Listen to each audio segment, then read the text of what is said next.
শ্রাবণ মাস অত্যন্ত শুভ ফলদায়ী মাস।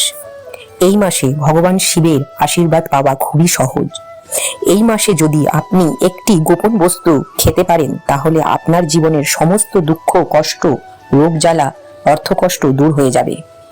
বিশেষ করে যারা সন্তান প্রাপ্তি, বৈবাহিক সুখ ও ধন সম্পদের আকাঙ্ক্ষা রাখেন তাদের জন্য তো অবশ্যই করণীয়।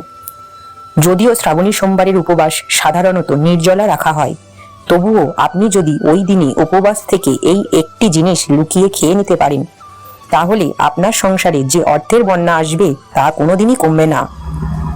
এটি ভীষণ শক্তিশালী একটি বস্তু। সেই বিশেষ বস্তুটির কথা আমরা জেনে নেব।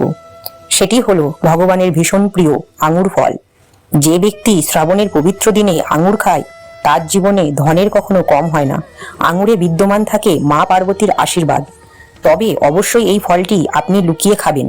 সমস্ত পিতামাতার উচিত এই শ্রাবণের পবিত্র মাসে উপবাস থেকে ভগবানের নাম নিয়ে একবার হলেও এই ফল খাওয়া। নমস্কার, চলুন সকলে মিলে আনন্দের সহিত বলি হর হর মহাদেব। মহাদেবের ভক্তরা চ্যানেলটি সাবস্ক্রাইব ও লাইক করতে ভুলবেন না কিন্তু।